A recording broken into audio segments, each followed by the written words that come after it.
I'm Layla Young. I'm 32, and I've been living with my boyfriend, Edward Hall, also 32, for 5 years. On paper, our life together is steady, predictable, comfortable, the kind of life people envy on Instagram, even if the picture is only half the truth. Our condo is small but modern, our routines synchronized. I handle most of the grocery planning, he takes care of the bills, and somehow we always end the week at our favorite Italian place, claiming it's a date night, though it often feels like habit more than excitement. That is until Olivia returned. Olivia was Edward's friend from college. Smart, charming, beautiful, the type of person whose laugh seemed to linger in the air long after she left. She'd been living across the country for the last several years, building her own life, and suddenly she was back, moving just a few blocks away. I should have been happy for him, for them to reconnect. After all, I'd always prided myself on trusting him. But there was something in the way she slid into his life so effortlessly, in the casual way he laughed at her jokes, that made me feel invisible. At first, it was small things. A text that lingered unanswered while he spent hours messaging her. A lunch meetup that became a weekly ritual. A casual, lingering hug that lasted just a second too long. I tried to tell myself I was imagining it. Layla, don't be jealous. You know he loves you. But the more I watched, the more the room seemed to shrink around me. The more I felt like I was losing him without him even noticing. One night, as we were winding down from our usual Tuesday routine, I tried to bring it up. Edward, can we talk? My voice was tentative, soft, the way you try not to sound accusatory, but also can't quite hide the anxiety. He looked up from his laptop, eyes scanning, already impatient. About what? I feel like you've been spending a lot of time with Olivia. I don't know, maybe I'm overreacting, but I feel a little sidelined. His expression hardened. Sidelined? Layla, come on. She's just a friend. You're really going to be that person? The insecure girlfriend? I can't even have a friend without it being a problem? I swallowed, the lump in my throat growing heavier. I'm not saying you can't have friends. I want us to be considered too. I want to feel like I matter. He laughed, not kindly, just a short, sharp burst that sliced the air. Matter?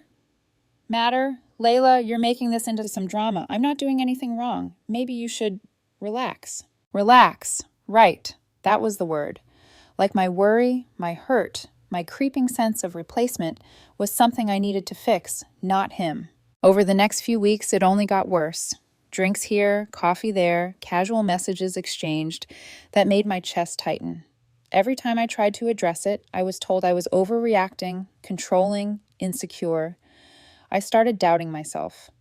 Was I imagining it? Was I being unreasonable? And then came the moment that shifted everything, the tiny spark that ignited a wildfire in my chest. It was a Wednesday evening.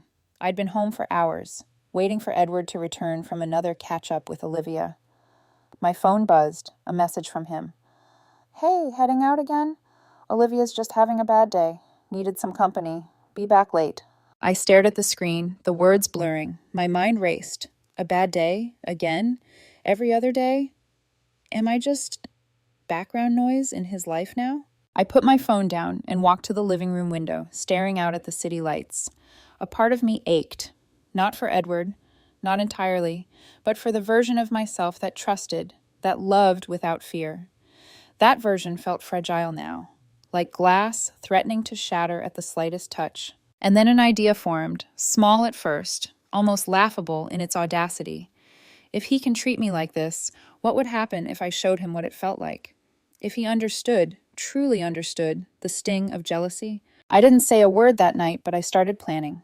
Carefully, deliberately, every step measured. It began with Ryan. Ryan was a personal trainer at a gym I'd scouted. He was competent, professional, a man who could be friendly without being intrusive. I signed up under the guise of improving my fitness, something I had put off for years. I told myself it wasn't about him. It wasn't. Or maybe it was about regaining control over my own life, my own narrative. The first session was surprisingly liberating. Ryan's guidance, his quiet confidence, the way he corrected my posture with precision. It gave me something I hadn't felt in months, a sense of agency, a reminder that I could be noticed, appreciated, valued, without having to beg or plead for attention. And then the thought came, what if Edward saw this? What if he realized what it was like to be on the outside, looking in? It started as a flicker of mischief, but quickly evolved into something more potent. Revenge, yes, but tempered with strategy. I would post a picture with Ryan, my trainer. Just a casual post, captioned subtly enough to spark curiosity. Nothing cruel, nothing overt, but just enough to make Edward notice. I could already picture his reaction, confusion, disbelief, maybe even a twinge of jealousy, and I would feel vindicated, not victorious yet, but seen, not ignored. I took a deep breath, letting the city's lights wash over me. The plan was simple, yet nerve-wracking. My heart raced at the thought, a mix of guilt and anticipation, a dangerous cocktail of emotions that promised everything would change. Layla, this is only the beginning, I whispered to myself. Just the beginning. The next morning, I walked into the gym feeling a strange mixture of nerves and exhilaration. Ryan, my trainer, greeted me with a professional smile, clipboard in hand. Good morning, Layla. Ready to get to work? I nodded, heart thumping. I told myself it was about fitness, about reclaiming myself. And in a way, it was. Every squat, every push-up, every drop of sweat reminded me that I was in control of my own body, my own space. Ryan's presence was neutral, respectful. He didn't flirt, didn't overstep. And yet, in my mind, I couldn't help but think about how Edward would react if he knew I was here, spending time with someone who wasn't him, someone who could see me differently than he had recently. By the end of the session, I felt stronger, not just physically but emotionally. The fire that Olivia's return had sparked in me, the sense of being sidelined, replaced, invisible, was now tempered with clarity. I was done feeling powerless. Later that afternoon, I set the plan into motion. I asked Ryan for a post-workout selfie, a small, seemingly innocent picture of us smiling by the weights. Just for fun, I said, masking the tremor in my voice. He laughed lightly, obliged. I posted it on Instagram with the caption, New Beginnings, #new goals, #getting strong, / thanks Ryan. I tagged the gym, Ryan's professional profile, and made sure the post would appear in Edward's feed without being overtly confrontational. Almost immediately, my phone buzzed. Notifications flooded in. Likes, comments, emojis, and then one that made my stomach tighten. Edward. I didn't read it right away. I didn't want to. Instead, I leaned back on the couch and let the tension simmer. Minutes later, the first message came. Layla, what the hell is this? I smirked. My chest tightened with a guilty thrill. I typed back casually. Just working on myself. New goals, remember? The text kept coming, escalating in tone. Are you serious? Are you trying to make me jealous? You know what? Fine. Go ahead. See if I care. And then came the call. I didn't answer immediately. I let it ring. I let him stew. When he finally appeared at our condo later that evening, his face was flushed, eyes wide, a mix of anger and disbelief. Layla, seriously, who is he? His voice cracked at the edges. I tilted my head, feigning casual amusement. Ryan? My trainer? You've never seen me work out before? He ran a hand through his hair, pacing. You posted this to make me jealous? Edward, you've been jealous of Olivia for weeks. You said I was imagining it, overreacting. I just thought I'd follow your rules. My voice was calm, measured, a dangerous calm. He froze, the words sinking in. Wait, you mean to tell me you're trying to punish me? Not punish, I said, letting the word hang. Just show you what it feels like. The silence that followed was thick, almost suffocating. I watched him process, watched the flush in his cheeks deepen. There was hurt there, yes, but also a flicker of fear. Fear that the power dynamic had shifted, that I could assert control, that I wouldn't remain invisible anymore. Edward stormed to the kitchen, muttering about betrayal, manipulation, and the audacity of my actions. I sipped a glass of water, calm as a pond before a storm. I could feel my pulse racing, not from fear, but from the intoxicating sense of having reclaimed a piece of myself. Then came the next stage. Olivia called. Her tone was sweet, almost innocent. Layla, hey, I saw the post. Is everything okay? I tilted the phone, a small smile playing at my lips. Everything's fine, Olivia. Just getting serious about fitness. You should try it sometime. Her silence spoke volumes. Edward's gaze shifted between me and the phone. The tension crackled like static. Olivia's intrusion, the invisible wedge she had driven between us, was now being mirrored back at him. That night, I lay in bed, heart pounding, mind racing. The thrill of control, the vindication of finally being seen, was exhilarating, but also terrifying. I had crossed a line and I knew it. Somewhere deep in the shadows of my chest, a voice whispered, "This is only the beginning. Wait until he reacts more. Wait until Olivia realizes you're not playing the victim anymore." And just like that, the quiet, safe life I had built with Edward began to crumble, piece by piece. The next few days were a blur of tension. Every time Edward walked through the door, the air felt charged, heavy with unspoken accusations. Olivia called and texted more often, her voice sweet but laced with subtle manipulation. She never directly interfered, but her presence loomed over our relationship, like a shadow stretching across the room. Edward tried to confront me several times. "Layla, we need to talk," he said one night, pacing our living room. His hands were trembling, his voice edged with desperation. What you're doing with Ryan, it's not funny. Are you trying to humiliate me?" I leaned against the counter, arms crossed, calm. "I'm not humiliating you, Edward. I'm just showing you what it feels like. You've been ignoring my feelings for weeks, letting Olivia take up all your attention. I just wanted to be seen." He stared at me, frustration boiling over. "Seen?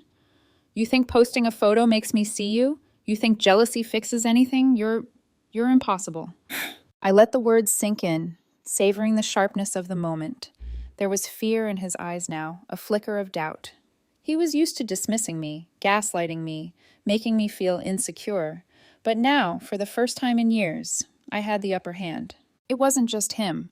Olivia began texting me in a tone that was unsettlingly casual. "Hey, Layla, just wanted to check. Are we still on for lunch tomorrow with Edward? Hope everything's okay." I typed back carefully. "Lunch? Actually, I'll pass. Focusing on myself right now. Thanks for checking." Her silence on the other end was deafening. I knew she realized something had shifted. Edward was no longer the only one being manipulated. Now I had a part in the game, and I was fully awake to it. Then came the night that changed everything. Edward invited Olivia over just to talk, he said. I knew exactly what that meant. They would laugh, they would reminisce, and I would sit on the sidelines, invisible. But this time, I refused to be sidelined. I prepared dinner with calm precision, making it look casual, almost domestic. When they arrived, Edward's smile faltered as he saw me. Olivia's eyes widened slightly, an unspoken question hanging between us. The evening started innocuously, small talk, polite laughter. But the tension under the surface was palpable. I noticed the way Edward leaned slightly toward Olivia, and I caught myself smiling, a thin, sharp smile that masked a deeper intent. "Layla, can we step into the living room for a second?" Edward asked, a trace of irritation in his voice. I followed, letting him think he had control, but I didn't speak. I let him vent, let him accuse, let him sputter in frustration. And then, when the moment was right, I countered, not with emotion, but with fact. "Edward, I've been sidelined for weeks. I've tried to talk to you, I've tried to be patient, but nothing changed. So I made a choice. I'm seen now, and I'm not invisible anymore." He stared at me, jaw tight. You can't just do this." "I already did," I said, letting the words hang in the room. Olivia, who had been quietly observing, shifted uncomfortably. She tried to interject, her voice light but defensive. "Layla, maybe this is getting out of hand?" I turned toward her, calm and piercing. Out of hand? Perhaps, but not as out of hand as ignoring someone's feelings for weeks. You may be his friend, Olivia, but I am his partner, and I deserve to be respected. The room was silent except for the faint hum of the air conditioner. I could feel the shift. Edward's arrogance, his dismissiveness, it was cracking. Olivia's manipulations, subtle as they were, seemed to falter. For the first time, I wasn't reacting emotionally. I was asserting control. Later that week, I discovered something unsettling. While Edward and Olivia were busy trying to manipulate the emotional narrative, I noticed subtle inconsistencies. Bank statements left open on his laptop, payments I hadn't authorized, small transactions that didn't make sense. My heart pounded as I traced them carefully, not wanting to jump to conclusions. And then, there it was, evidence that Edward had been siphoning funds, hiding transfers, small at first, but growing over months. My chest tightened, cold and icy. The jealousy, the hurt, it all suddenly felt insignificant compared to this. This wasn't just emotional neglect or manipulation. This was a breach of trust on a scale I hadn't imagined. I didn't react immediately. I didn't confront him or Olivia. I let the knowledge sit, simmer, giving me the clarity and patience to plan my next steps.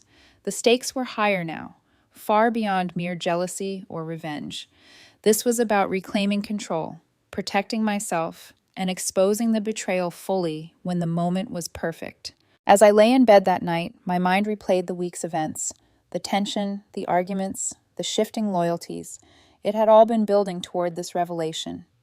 I clenched my fists under the covers, whispering to myself, soon, soon, you'll understand exactly what it feels like to lose control. It started innocently enough, a stack of unopened mail on the kitchen counter. Bills, catalogs, junk, all mingled together. But one envelope caught my eye. Edward's name. My curiosity piqued. I flipped it open, and then another, and another, each revealing small, unexplained withdrawals from our shared accounts. My pulse quickened. I logged into the online portal, tracing every transaction over the last 2 years. And then I saw it. A hidden account in Edward's name, receiving weekly transfers I had authorized for rent and bills, cleverly disguised under generic labels like utilities or savings. The balance, nearly $35,000. My hands shook as I realized the truth. Edward hadn't just been emotionally neglectful. He had been siphoning money for years, feeding a secret I had never imagined. The jealousy, the arguments with Olivia, the manipulations, they had all distracted me from noticing what was right in front of me. I didn't confront him immediately. No, I let him believe he still had control. I waited for the perfect moment. And then, that evening, Olivia arrived for movie night. Edward was grinning, oblivious, expecting me to stay in the background while he basked in her company. I walked into the living room holding a printed copy of the bank statements. Both their faces froze. "Layla, what is that?" Edward stammered, the grin slipping from his face. I let the silence stretch, letting every second hammer home the weight of betrayal. "This," I said calmly, "is what 2 years of trust looks like when it's been stolen from me." Olivia's mouth opened and closed, trying to find a response. "Layla, it's not what you think." "Oh, I think it's exactly what I think. You've both been playing me, deceiving me, and manipulating the narrative while siphoning nearly $35,000. For what? A vacation? A secret plan? Or just for yourselves?" My voice was steady, flat, a scalpel cutting through the room. Edward tried to grab the papers, panic in his eyes. "Layla, give me that. You don't understand." "I understand perfectly." I held the statements out of reach. "And now it's over. You both get one chance to fix this, or face the consequences." Olivia lunged for the papers, shrieking, trying to spin the story. He told me it was for us, for a future. You're making this into a huge thing." I laughed softly, coldly. "For a future? For us? No, Olivia. This was for you and your manipulations. You've both underestimated me for far too long." I watched as they scrambled, realizing for the first time that I was no longer the powerless, sidelined partner. Edward tried to speak, stammering apologies, but I cut him off. "Transfer every cent back, now, every last dollar, or I call the authorities." Hands shaking, they complied. I monitored the transfer, counting every single cent returned to my account. $34,750, every bit restored. And in that moment, I felt a clarity I hadn't had in years, a sense of liberation, not just from their deceit, but from the fear and helplessness that had allowed it to fester for so long. Then came the second step. They had to leave. One bag, no more excuses. Edward protested, Olivia cried, but I was unyielding. I had taken back control of my life, my home, my dignity. Watching them walk out the door, I felt a quiet triumph. Not vengeance, not malice, but empowerment. I had faced betrayal, manipulation, and deceit, and emerged unbroken. I sat down on the couch, phone in hand, and sent a message to Ryan. "Thanks for everything. I'm buying another 20 sessions." He replied almost immediately. "Your form on squats is perfect now. See you Monday." I smiled, a real, unburdened smile, feeling the weight of years lift from my shoulders. The city lights outside my window shimmered like tiny promises of the life ahead. a life of clarity, freedom, and self-respect. Later, I posted one final message on Instagram before blocking Edward and Olivia. Sometimes you have to burn your old life down to find the person you were meant to be. It wasn't about them anymore. It was about me. And for the first time in years, I felt whole,